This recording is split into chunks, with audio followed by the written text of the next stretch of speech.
Hi, and welcome to Bululu Wellness, your guide to well-being. Here, we simplify health with practical and easy-to-use tools to help you live a healthier life. Hello, and welcome back to Bululu Wellness. This is where we are rebuilding energy from the root, one episode at a time. And of course, this is where we are going to build real energy, resilience, and a body you feel safe in. Today is going to be one of my favorite topics of all times. And we are talking about fuel. If that word feels triggering after years of dieting, restriction, or clean eating, you are not alone. We are going to flip the script on what it really means to nourish our metabolism.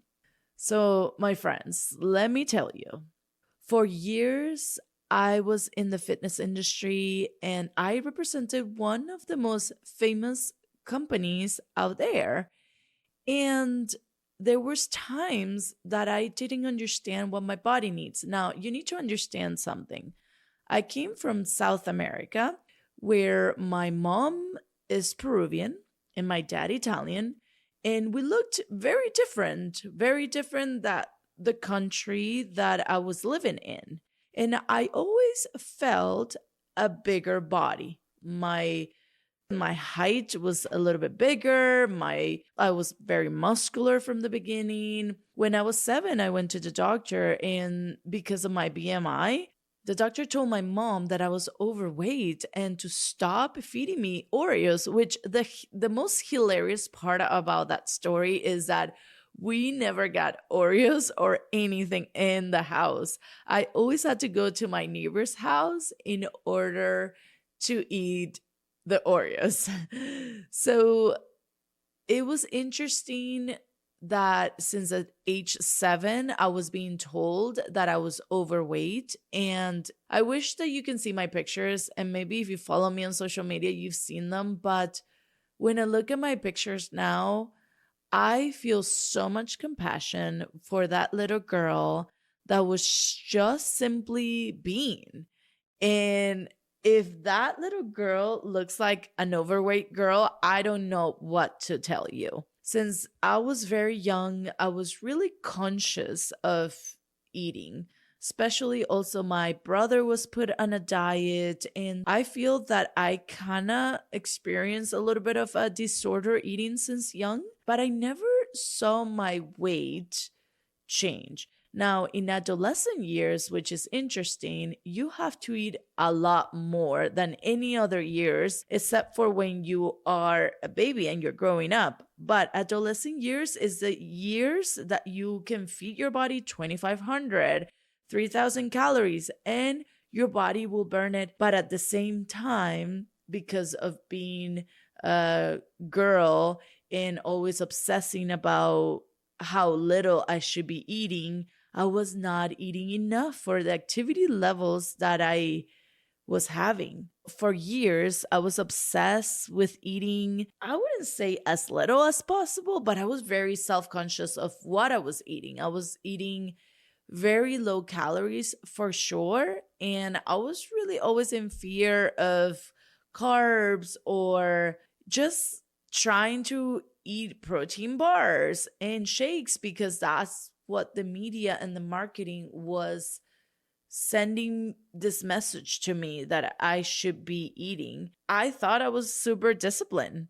I always kind of felt a little off, and I'm guessing it's because my thyroid was not getting enough nutrients, but I also felt very anxious and very moody. I feel like I was always a bit of like an angry person, and my body was begging for more. And I honestly feel so much compassion for that person.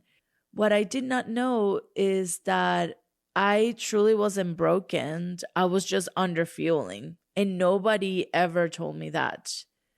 It's not until now that I started working with female bodies and calculating their energy needs, and also working with female athletes and pursuing my postgraduate degree in sports nutrition is when I finally understand the female athletes and the female body, and especially if you're an active individual. And then I realized, wow, my feelings are way too common. And the truth is that if you're feeling burned out, craving sugar constantly, or hitting a wall every afternoon, you don't need less food.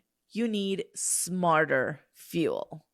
Okay, so you know me. We're gonna break it down, physiology, and then I'm gonna give you some tips and tricks so you can fuel yourself properly.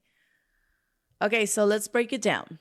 When you restrict calories or skip meals, your body sees it as a stressor. And if you're interested about understanding the stressors, just check out the last episode where we talked about how that happens. The body adapts by lowering your metabolism. What that means is that you're signaling your thyroid, hey, we are in emergency, so stop production of everything. The thyroid is the one that is in charge of the metabolism, and it reduces hormone production, so it can conserve energy. Your thyroid, cortisol, and sex hormones all take that hit.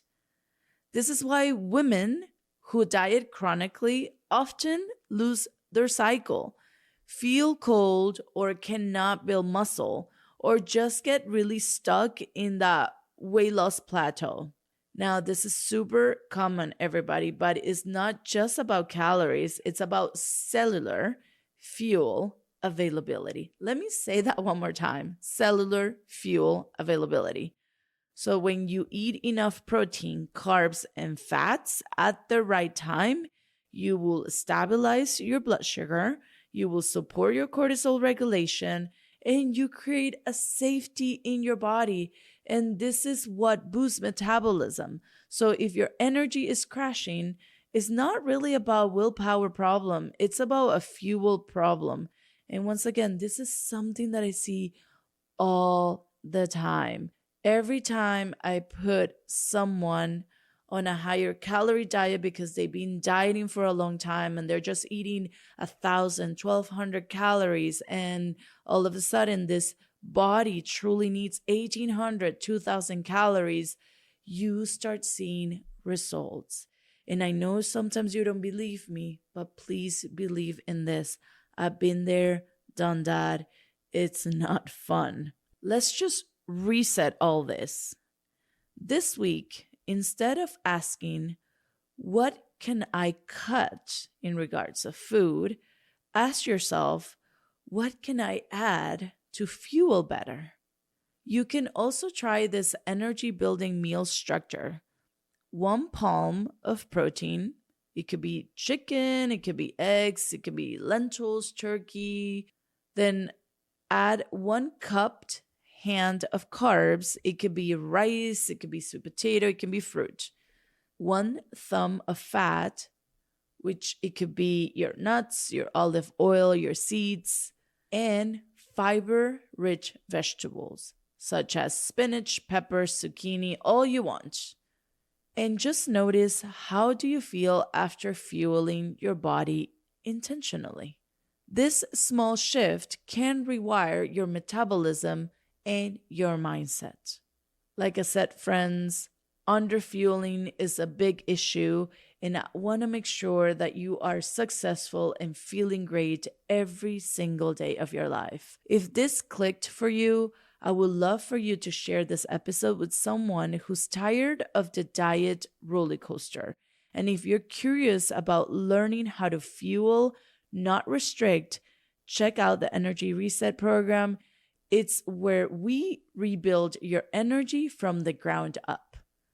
Like I said, follow me on Instagram for more daily tips and recipes. And remember, you do not need to do more. You need to fuel and regulate smarter. Talk to you next week. If you enjoy what you hear, subscribe and share it with someone who might need it. The more people join us, the closer we get to building a wellness community for everyone. Thank you for being here. Now let's navigate this bululu together. This podcast is not intended to diagnose, treat, cure, or prevent any condition or disease. If you need help, please seek professional care.